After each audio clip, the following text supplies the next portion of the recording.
ناظرین، آج میں آپ کو بتاؤں گا کہ انسان کی موت کے وقت اس کے پاس فرشتے کیوں آتے ہیں اور اس سے کیا کہتے ہیں۔ السلام علیکم ورحمۃ اللہ وبرکاتہ۔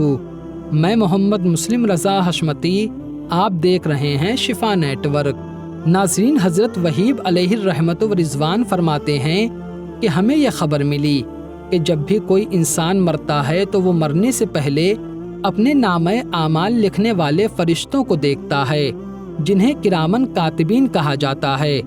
اگر مرنے والا انسان نیک ہوتا ہے تو وہ فرشتے کہتے ہیں، اے اللہ کے بندے، تجھے اللہ تعالی ہماری طرف سے بہترین جزائے خیر عطا فرمائے۔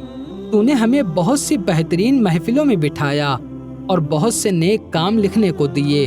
اور اگر وہ مرنے والا انسان گنہگار ہوتا ہے تو فرشتے کہتے ہیں، اللہ تعالیٰ تجھے ہماری طرف سے بہترین بدلہ عطا نہ فرمائے۔ تو نے ہمیں بہت سی بری جگہوں پر بٹھایا، گناہ اور بری باتیں ہمیں سننے پر مجبور کیا۔ اللہ تعالیٰ تجھے بہترین جزا عطا نہ فرمائے۔ اس وقت انسان کی آنکھیں کھلی کی کھلی رہ جاتی ہیں، وہ کسی چیز کو نہیں دیکھ پاتا سوائے اللہ تعالیٰ کے فرشتوں کے۔ ناظرین، حضرت کعب رضی اللہ تعالیٰ عنہ سے مروی ہے کہ جب کسی نیک انسان کو قبر میں رکھا جاتا ہے تو اس کے نیک اعمال جیسے نماز، روزہ، حج، جہاد اور صدقہ وغیرہ تمام نیک کام اس بندے کے پاس جمع ہو جاتے ہیں۔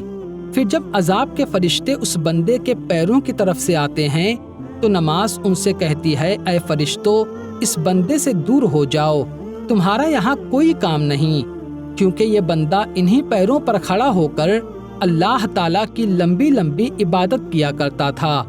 پھر عذاب کے فرشتے سر کی طرف سے آتے ہیں تو روزہ کہتا ہے، اے فرشتو، تمہارے لیے اس طرف کوئی راہ نہیں، کیونکہ یہ بندہ دنیا میں اللہ تعالیٰ کی رضا کے لیے بہت زیادہ روزے رکھتا تھا اور بہت لمبی بھوک اور پیاس کو برداشت کرتا تھا۔ پھر وہ عذاب کے فرشتے اس بندے کے جسم کے دوسرے حصوں کی طرف سے آتے ہیں تو حج اور جہاد ان سے کہتے ہیں، اے فرشتو، یہاں سے ہٹ جاؤ، اس بندے نے اپنے جسم کو دکھ میں ڈال کر اللہ تعالیٰ کی رضا کے لیے حج اور جہاد کیا تھا، لہٰذا تمہارے لیے یہاں کوئی جگہ نہیں۔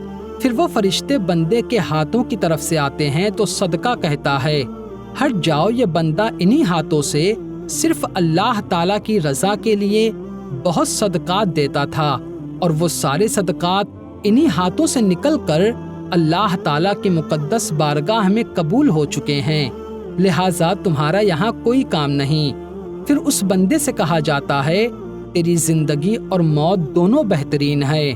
پھر رحمت کے فرشتے اس کی قبر میں جنت کا فرش بچھاتے ہیں، اس کے لیے جنتی لباس لاتے ہیں، اور اس کی نگاہ جہاں تک جاتی ہے وہاں تک اس کی قبر کو وسیع کر دیا جاتا ہے، اور جنت کی ایک قندیل اس کی قبر میں روشن کر دی جاتی ہے، جس سے وہ بندہ قیامت تک کے لیے روشنی حاصل کرتا رہے گا۔ تو ناظرین، امید کرتا ہوں کہ اب آپ سمجھ گئے ہوں گے کہ موت کے وقت انسان کے پاس فرشتے کیوں آتے ہیں اور اس سے کیا کہتے ہیں۔ اللہ تبارک و تعالی ہم سب کا خاتمہ ایمان پر فرمائے، آمین ثم آمین۔ تو ناظرین، آج کی ویڈیو میں صرف اتنا ہی۔